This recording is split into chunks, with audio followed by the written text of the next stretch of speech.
Welcome to the House Concert Interview. I'm your host, Richard Sherman. As you may know, the intent of the House Concert is to showcase some of the outstanding performing arts talent in Central Oregon with the hope that you might financially help support them so they'll still be here when we get to the other side of this pandemic. And I hope you'll check out their concert. My featured guest today is Eric Leadbetter. Eric, welcome to the House Concert Interview. Yeah, thanks for having me, Richard. It's good to hang out with you. So quite a year. Now, talk about going from the sublime, your first child, to the ridiculous, this pandemic. What's it been like for you? It's been really nice, yeah. I mean, it's sublime, the sublimity aspect of having a child. Your first one? Yeah, little Silas was born on April Fool's Day in 2020. But it's kind of wild, because COVID, the shutdown, the COVID thing kind of happened like right before he was born. Like I think March 14th or 13th was our last gig. Like the band, we had a gig, can't remember where, but then like the next day was his due date, and that was like the lockdown started. We're like, so he was stubborn. He did not want to come out. He was like hanging in there. So he was 2 weeks late. Oh my gosh, yeah, your and poor wife. I know, and we tried a home birth, and we had to go to the hospital, and so the hospital, they took really great care of us, though. It was an amazing experience at St. Charles. But April Fools, we thought we were going to have a little girl, and we had a little boy instead. So it was kind of funny to be like, here's your little girl, whoa! An appropriate day for it, April Fools. I know, and he's been a joker ever since, man. I mean, just like he's such, like, he likes to goof, he likes to laugh, he's giggling all the time, laughing and making funny faces. He's just a joker. So that whole aspect has been amazing. And I actually had a gig booked at Worthy Brewing Company on his birthday, Earth Day or whatever. And yeah, so that was pretty fortunate that obviously I didn't have to go play a gig on the day of his birth. But obviously I would have canceled. Sorry, Roger. But so yeah, but trying to raise a child right now has been really interesting because we don't get to get him with a bunch of other children or other parents as much because we're trying to be very careful. So. We're very tight, though. We're like three little peas in a pod, and, it's really special. Well, I can imagine you're doing a lot less traveling this past year out of town as a result of the pandemic anyway. Yeah, virtually none. I mean, Pete Cartsunis and I did some tour in February to some McMinimans and around kind of Portland area in February. And we had a big summer lined up. We had a bunch of different things happening all over the Pacific Northwest. And yeah, once that hit, I'm trying to think. I might have had like maybe one traveling gig, maybe two, but they were like all outside playing, performing gigs outside. But yeah, all the larger, longer tours were all canceled, which is kind of a blessing in disguise because I had a little baby at home, so I get to just be dad now. But now you got to feed him too. Exactly. Yeah, he eats. Let me tell you. Dude eats half as much as I do every meal. Yeah.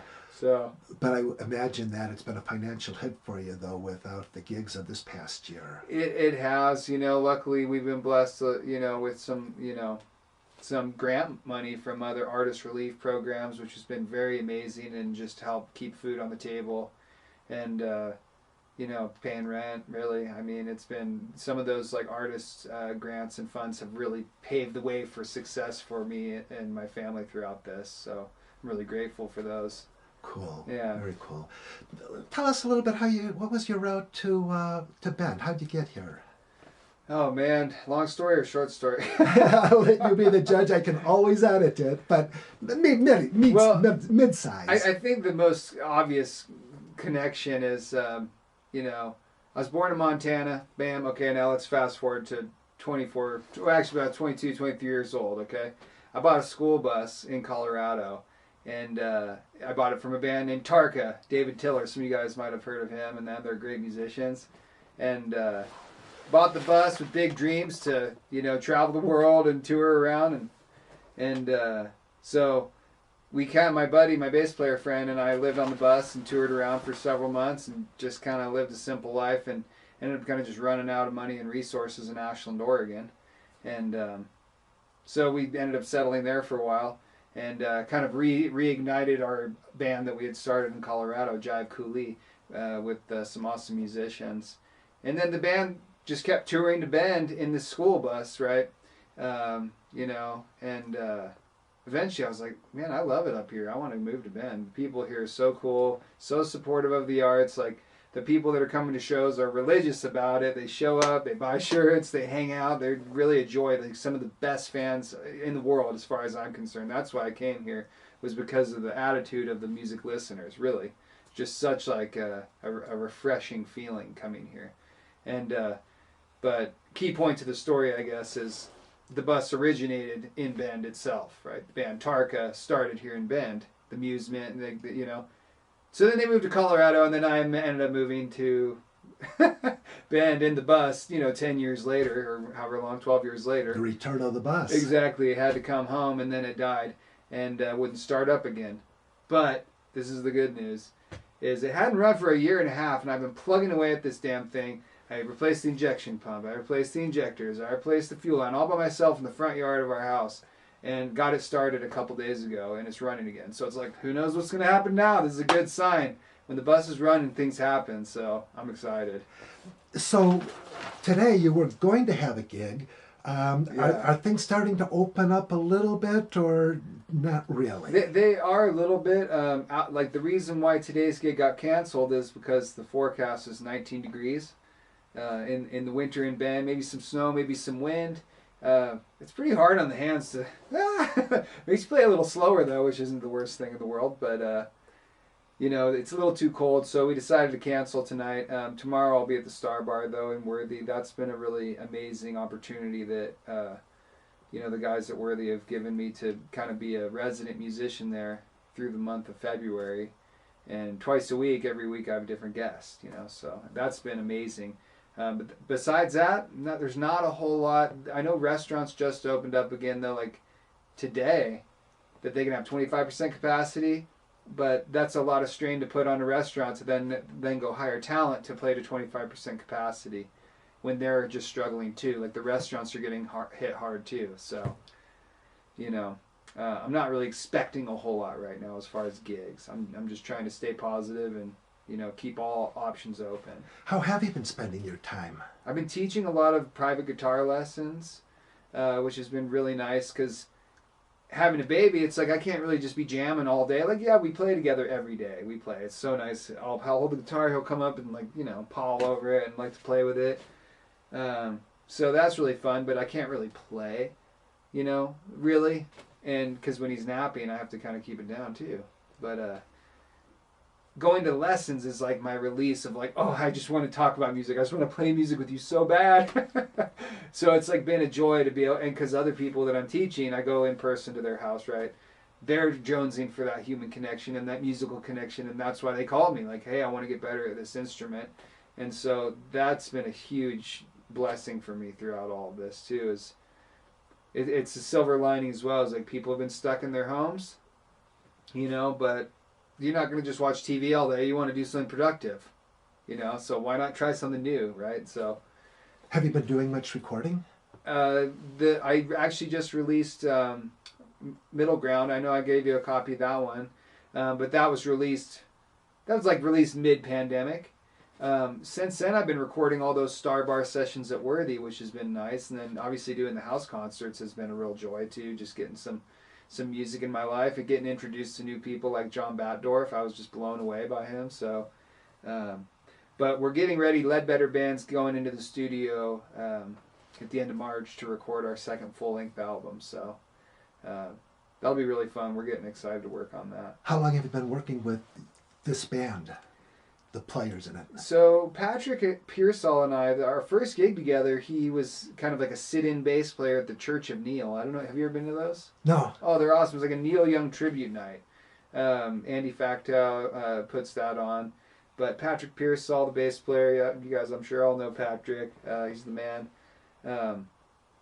We did a Neil Young tribute show together because I was going to be in town with my band, but we didn't have the bass player. I was like, hey, do you want to do it? So he jumped in, and so that was pretty easy. He was like, whoa, you're really easy to play with. And just like one kind of rehearsal, and we had it, you know. So it was just like, dang, that's really natural chemistry. And then, so when Jive Cooley was kind of winding down in 2016, Patrick and I started playing a lot more together. And then he and I then found Dylan Bernal, and he's an amazing drummer, just an awesome dude. So we've been playing together for about 4 years now, just getting on 4 years. Released one full album, and got a bunch of fun videos on YouTube and stuff. So excited to make more. How do you characterize your music? What genre, or what, if somebody said, what kind of music do you do? How would you answer that? Yeah, that's so tough, right? Because Leadbetter Band, if you put it on and listen to it, it has echoes of maybe, you know, some hard rock or some hard blues, or like Power Trio, grooving kind of like, you know, a little edgier maybe, you know, hard rock kind of stuff. But then you hear the Middle Ground album, and that's kind of like, well, is this Americana? Is this acoustic folk? Is this acoustic blue? Like I don't really want to be characterized, and maybe that's because I'm stubborn. I want it to be kind of like, what the hell is it? You know, it can be a lot of things, which is nice. It all depends kind of like what guitar I have in my hand. If it's electric, I want to play hard. If it's acoustic, sometimes I play hard too, but there's certain tones you just can't get out of acoustic that you can electric, and vice versa. They're different animals. Who've been your musical influences as you've developed as a musician, starting out and then over time? Right. I mean, obviously, like, there's all the amazing guitar players and bands out there, and I could go on and name all of them, right? Any favorites? Favorites is a hard one for me. Like I said, like it's like, but because I love so much, and it's like, so music is such a mood thing. Sometimes I want to put on Otis Redding. Sometimes I want to put on, like, you know, Black Sabbath. Sometimes I want to put on, you know, it's just like it's all like how you're feeling in that moment. So in that moment, that was the best guitar player I'd ever heard. And, you know, just like, I don't know how else to explain it, but, you know, I went through a huge Pink Floyd phase, of course, like, you know, and I call it a phase because I believe they are the best band that ever existed. No questions about it, you know. And then, you know, I kind of realized that wasn't for me to just, you know, make, you know, ultimate statements like that with bands. I'm such a music lover. I'm a melting. I love like the melting pot aspect of music. Like, what you listen to is what you are. Same with food. Whatever you eat, that's what you're gonna be. Right? It's like, you know. So my collection of records in my house is the entire wall. Like, you know, just probably getting close to 2,000 records of all different. 2,000 records. It's definitely getting up there. Yeah. You've collected a lot of albums too, vinyl rather. Yeah, vinyl. Yeah, that's all it is, vinyl. Oh, yeah, I don't even have CDs anymore. They're gone. I was such a bad CD owner. You guys might have been like this too, where it's like a stack of 100 CDs in your car just jammed in there. Like, that's why none of my CDs made it through those dark ages of CD owning. But it's back to vinyl, baby. That's the way to go. So, but, you know, as far as like other influences, true influences, musical were the people around me. Like, my little sister Allie started playing guitar before I did, and I was like, I want to do that too, you know. So really, she helped to just be like, check it out, I'm playing guitar, and like had the courage to go for it, you know.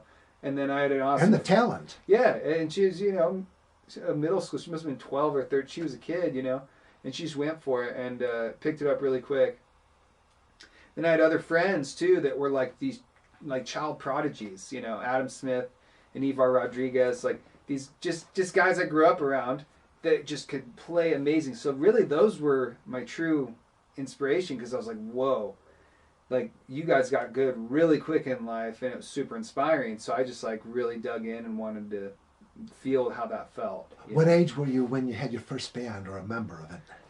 So as soon as I learned to play a few chords, I started a band. I didn't even know really how to play guitar yet or sing. Really. Do you recall what age that was? Yeah, it was 14. Yeah, so and that's the thing, from 14 till 36, I'll be 37 in a few months. I've never gone without a band. I just love having a band. Not necessarily my band, but just a band. You know, I've always had a band. And I love singing too, so I've done a lot of the singing and playing. A lot of different funny, silly band names throughout the years, like Perfunctory Quest. Yeah, we got silly. Did you play in high school? Yeah. Yeah, all the time. I didn't really want to go play football. Those guys looked like they got their butts kicked. I was like, I'll play guitar and try and, you know, talk to the ladies instead. Yeah. And then at what point did you realize that, I think I might want to try this for a profession, do this as a profession Right. instead of just some little sidekick? Right, right. Well, yeah, it's hard to put an exact moment on it, but Yeah. I feel like it's pretty damn close to as soon as I moved, I graduated from high school. I was at a boarding school in St. Louis. We don't really talk too much about that, but then I just was like, you know what, I'm out. Let's go. I moved to Colorado and started working fine dining. I became a chef pretty quick when I moved out there and worked my way up the ranks, um, and went to Red Rocks. My buddy's like, hey, the Allman Brothers are at Red Rocks. I was like, well, I've been listening to Allman Brothers forever. I love the Allman Brothers. Yeah, like I had a bunch of their albums, CDs. Those were the CD days. They're long gone. And went to see the Allman Brothers, and String Cheese was opening for them, right? String Cheese is a jam band from Boulder, Colorado. They got, they're huge. They're great. And and I had seen them much more. I was like, yeah, String Cheese. Cheese is so fun. We just dance this. It's really fun, groovy, and they're fun, And but then I went and saw Allman Brothers play at Red Rocks, and I'll never forget this. It was like first time at Red Rocks, first time seeing Warren Haynes, who is definitely one of my hugest influences. Warren Haynes is definitely up there as upper echelon of players in my mind, and to see him on stage at Red Rocks with the Allman Brothers, and the lightning's going off behind the stage. Denver, the lights are flat, shining from the skyscrapers, and the lightning's going nuts. Warren's hair's blowing in the wind during this most beautiful, epic solo. And then as soon as the solo ended, it was just calm again. I was like, he just conjured like some demons and spirits right here. And after I saw that concert, I was like, that is what I want to do with the rest of my life. I want to be able to. I want to get to where he is. I want to. That's. And then farther, so it's just like he's, when I say he, that was just that moment of looking like one of my idols, being like, oh, it's just beautiful, yeah. So, do you have any thoughts as to what venues you'd like to play? If you could wave your wand and say, this is where I'd like to perform sometime. Certain ones that come to mind? People ask me, they're like, what's your end goal? What do you want to get out of this? So I was like, well, I want to play Red Rocks, obviously. That's kind of the goal with my band and, the full audience. That's like the dream come true, and I hope it happens. I'll do whatever I can to get there because it's such a beautiful place. If you haven't been there, you got to go check out Red Rocks. Hopefully this year they'll do some concerts. I love that one. That's the top of the line for me. That's pretty sweet. When I look at people who are performing locally, and even in the last year, your name is often the one I see. You've been, such that there is performances. Right. You're known around here, aren't you? I don't know. I'm glad you said that. You're known around that's here. Cool. That's awesome. I think my last name it like sticks in people's heads too. And I was in the band Jive Cooley forever, and people were like, "What? How the hell do you say Jive Cooley? What the hell?" And then eventually someone told me, they're like, "Dude, use your name and just stick with it." And so when I book, it's Leadbetter Band, it's Cartoonist and Leadbetter, it's Eric Leadbetter. It's like, so that way whatever I'm doing, my name is kind of hitting it. So that way I get like this kind of like momentum building because I get enough different gigs, but my name's kind of on them. I think that helps. The first time I saw your name, I was wondering if it was sort of a takeoff on Lead Belly, but Leadbetter was it from day one. Yeah. It's not a stage name. It's a name. No, it's a strong name. I was like, let's go for it. Why not? Somebody said because Jive Cooley, what ended up happening a lot, especially near the end, it was a lot. We did the band for 10 years, and it started with me and my two buddies from boarding school. And throughout the years, we went through so many, meaning like, there'd be like, okay, drummer leaves, bass player stays, another drummer, then that guy leaves, and that guy leaves. There was always three. And then at a point, it's like, I've been through so many drummers and bass players, and, it's like, it's not the same band anymore at all. It's like, it's been like so many different renditions. And it was getting exhausting for me to try and find people to fill the gigs. Not necessarily fill the gigs, but to feel really good about what we were doing. To be like, we're coming into you guys super rehearsed and tight. It's like, yeah, you might have 3 really good musicians playing together that don't speak the same language. You know what I mean? And so that's what I was finding, and so it's getting kind of like, it was wearing on me. So then when I shed that layer and just let it, kind of start fresh, felt like it was a lot healthier. Yeah.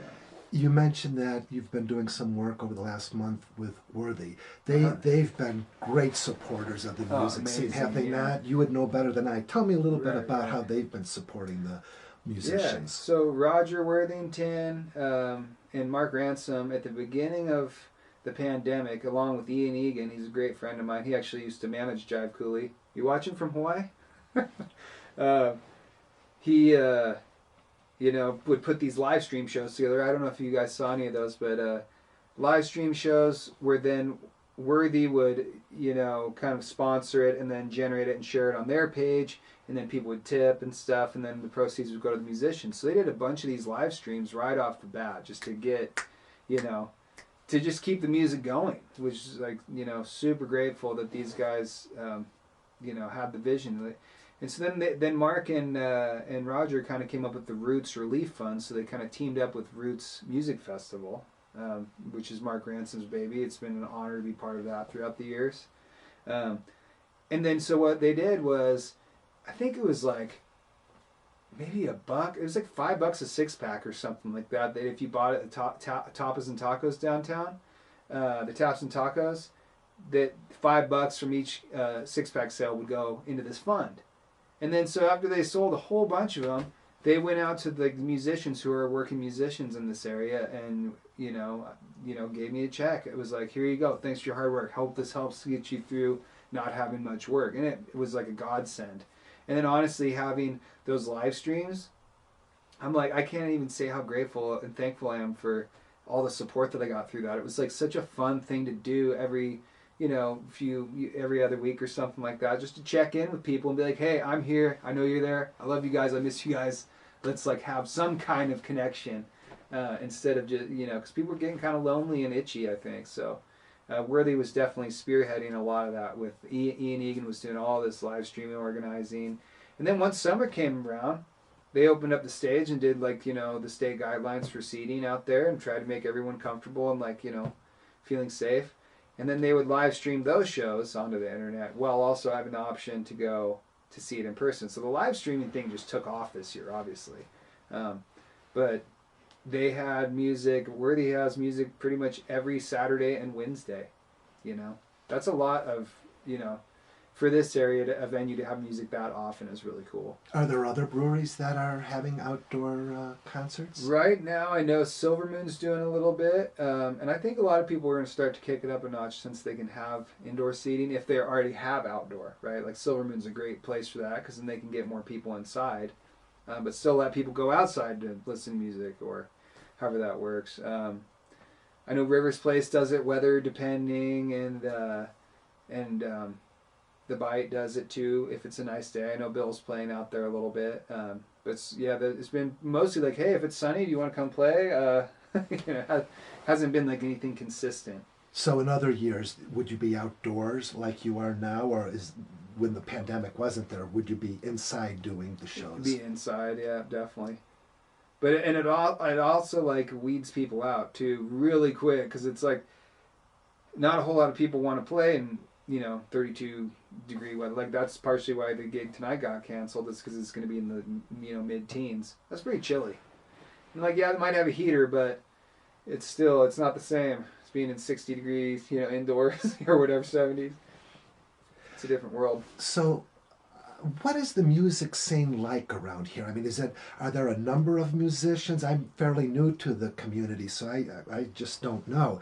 What can you tell me about the music talent in Central Oregon? There's a lot of really talented players here. It's awesome, how supportive the musicians are of each other. That's one thing that I really, really admire about this town, is the working people, the working musicians, like myself, we're like working with each other. So it's like, cause like if one person's doing okay and like got a connection and like they start spreading the love, then we're all doing okay. Instead of just like, nope, this is my gig, I'm gonna hold on to it. Nope, I'm not talking. Because in some cities and places, it's very closed off and not as inviting and welcoming to new musicians. So as far as just like the booking aspect and the gigging aspect, but and the bands, there's so many different types of music. I mean, so many different types of bands. We don't really have a whole lot of like super heavy metal or anything, or like not a whole lot of that in this area. Not a whole lot of hip hop. Obviously, we got Mowo. He's legendary. I mean, he's the man. But besides him, there's not a ton of hip hop. That's just kind of a demographic thing, though. Really, it's got to be partially that, right? But yeah, there's a lot of different variety as far as It's not, even though we're in like the country, it's not all country here, and the country's good, so that's helpful. Yeah. In the past, when you were touring more, were you around the Northwest? What different towns or areas did you go to? For Leadbetter Band? Yeah. So like last summer we went up to Seattle, we went out to Westport in Washington, out to the Tri-Cities, Washington, go play in Southern Oregon, Portland, Oregon Coast. Like to play, when I go solo, I'll tour out to Montana and I'll go down to we played in California as a band. So the Jive Cooley method was go on a 2-month trip and tour everywhere and do it all on vegetable oil too. Our bus runs on vegetable oil. And so we'd be out there hunting for grease in every town because we were so poor, we weren't making enough money, but vegetable oil was like getting us to the next gig. Luckily, we had a hotel on wheels, and it was a lot of fun. But I revised that in my head. I'm like, okay, that's not really fair to do to everybody. I mean, we had a lot of fun. Don't get me. And it was the time to do it in our 20s, right? But now everyone's trying to be like, well, we got to make a living. We got to, And so now it's kind of a smaller. We made it like, well, let's focus on the Pacific Northwest. There's no need to go out to Minnesota or Iowa or Michigan or anything right now. Like, if there was bigger opportunities, then hell yeah, but just to drive out there to play a bar gig doesn't make a whole lot of sense. And we did plenty of that, and it was a lot of fun, like I said, but just not very, developed. It's just kind of like, let's just go for it. It's like, we had no obligations, no kids, no jobs, no wives, so that was the time for us to just be wild and wacky. So now it's kind of a revised tour idea of how to really make, like you said, if my name's getting recognized in Bend, that's a great thing because regionally it has to make sense before you go and try and push it nationally, right? So. And so now it'll be adjusting to leaving town with your boy. Yeah, it's going to be a little bit harder to do too, perhaps. Well, that's the cool thing is I have an awesome wife, Bree's. She's all on board. She's like, we're going with you. Let's go. Let's homeschool this kid. We got the bus running. She's like, let's deck it out, and when you go on tour, I'll go too. We'll all go. And I was like, that's why I married you, because you're so cool. So, is he getting the E chord down yet? The G man. chord? How far along are you pushing on my? No, he gets the harmonics a lot. Like he'll go put his finger like right over the 12th fret, like while I'm strumming, and he'll just be like, oh wow, you get that harmonic perfectly, like.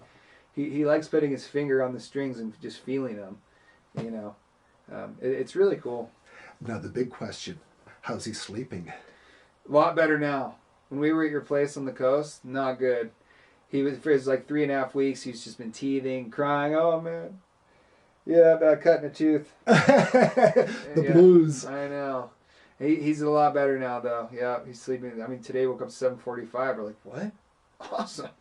Oh, that always helps Dad too, doesn't it? Oh yeah, big time. I like sleeping to 7:45. It's great. Yeah. So, wow.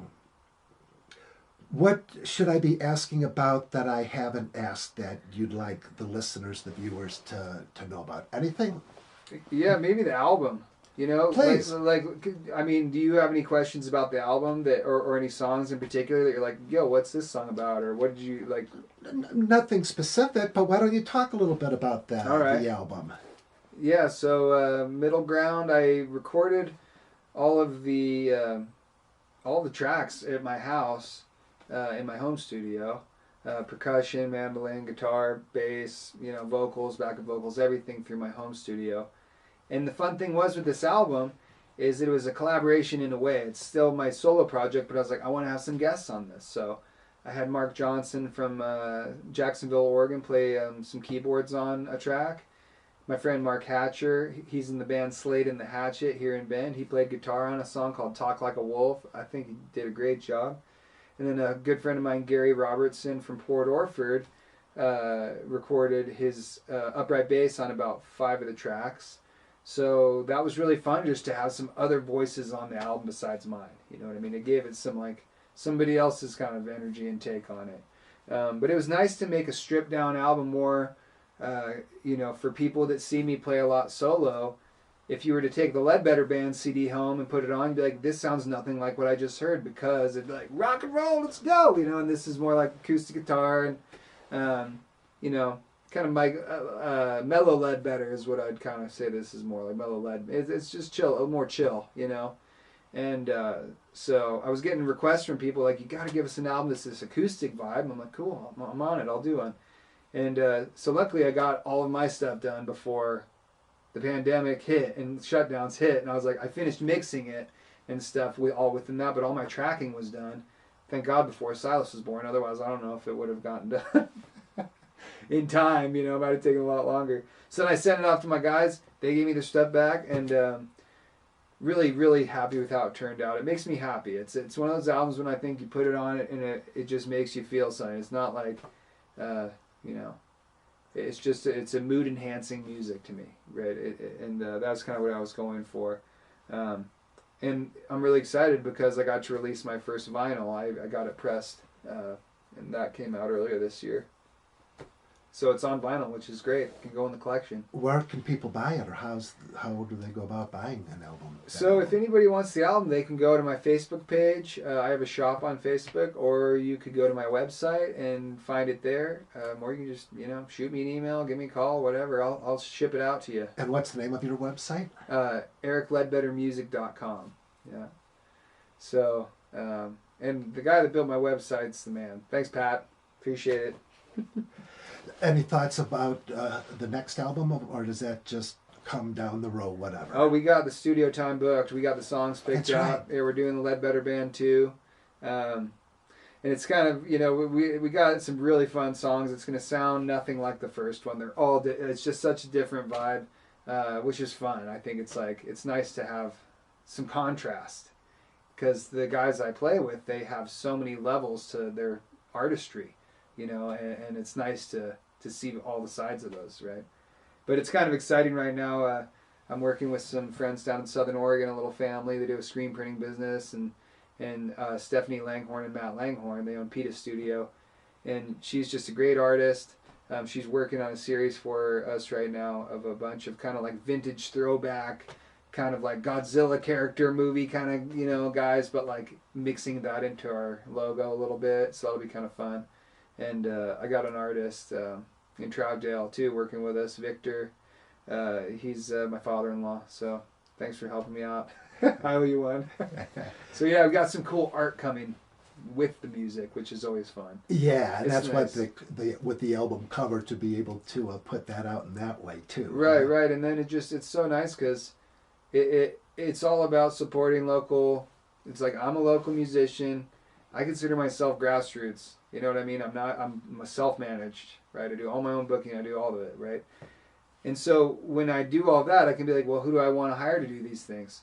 I'm going to hire someone in Ashland that I love and care about to, give them some money and some work.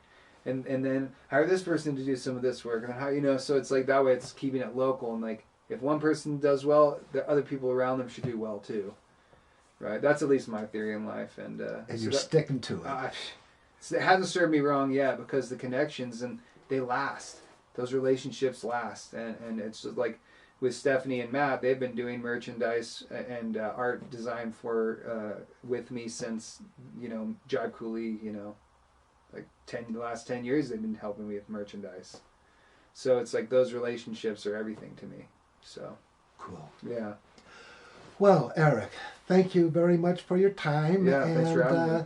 We'll be looking forward to seeing your name posted at some of the other places and listening to you live Awesome. again. Yeah, please come say hi.